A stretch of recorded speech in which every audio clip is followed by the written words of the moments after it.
तीरथ वर नैमिष विख्याता, अति पुनीत साधक सिद्धिदाता।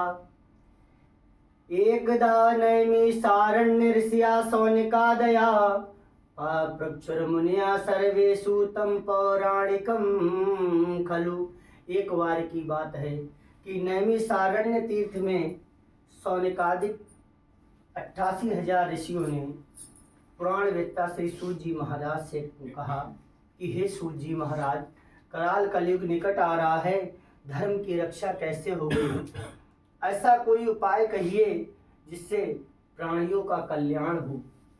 तो श्री सूत जी महाराज कहने लगे, हे ऋषियों, आपने बड़ी ही उत्तम बात पूछी है। जो प्रश्न आज आपने मुझसे किया है, यही प्रश्न किसने किया था? एक बार नारद जी ने किया था। और किससे?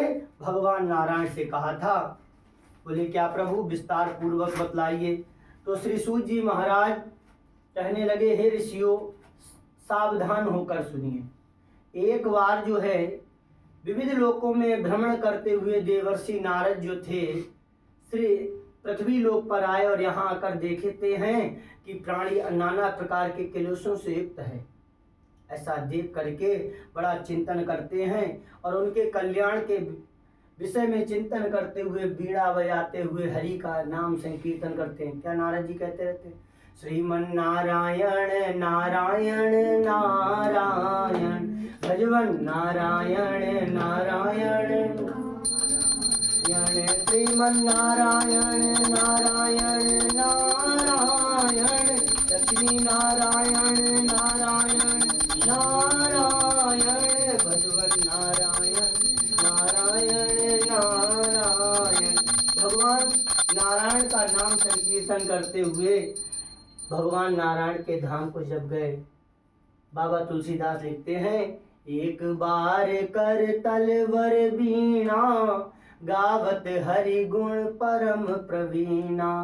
क्षीर सिंधु गबने मुनि नाथा, जहाँ वसि श्रीनिवास श्रुति माता।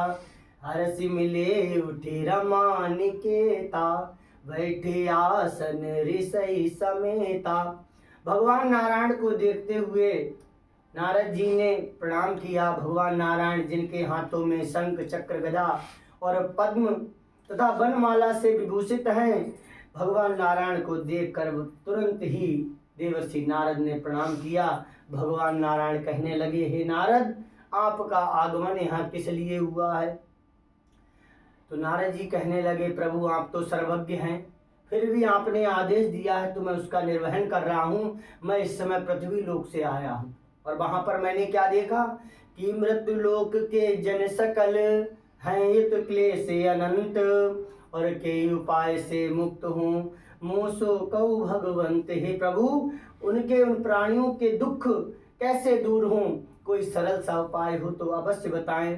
तो भगवान कहने लगे, हे नारद, आप धन्य हैं। क्यों?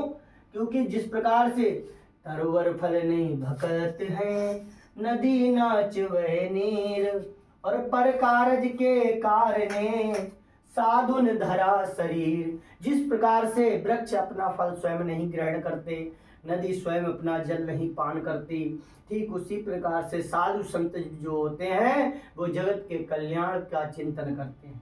इसलिए हे नारद, आप धन्य हैं। बोले, प्रभु, वो सब ठीक है, पर मनुष्य का कल्याण कैसे हो, ऐसा कोई सरल सा उपाय हो बता दीजिए। भगवान नारायण ने कहा, कराल कलयुग में भगवान श्री सत्यनारायण का व्रत जो है उत्तम फल को देने वाला है। बोले, अच्छा। नारद जी कहने लगे, किम फलम किम विधानम चा, है कृतम के नैव तद व्रतम तत्सर्वम विस्त्राद ब्रूहि कदा कार्यम व्रतम प्रभु। हे प्रभु, इस व्रत को करने का क्या फल है, क्या विधान है, इस व्रत को किसने किया है और कब इसे करना चाहिए, यह सब विस्तार पूर्वक बतलाइए। तो भगवान ने, और कब करना चाहिए, इसके लिए बड़ा ही सरल बात है कही है कवियों ने कि जो दिन पूजन के लिए चुने कोई मतिमान, और भाव सहित उस दिन सुनो व्रत का करें विधान। जिस प्रकार जिस दिन भी भगवान के प्रति श्रद्धा भक्ति जागृत हो जाए, भगवान के प्रति अनुराग उत्पन्न हो जाए,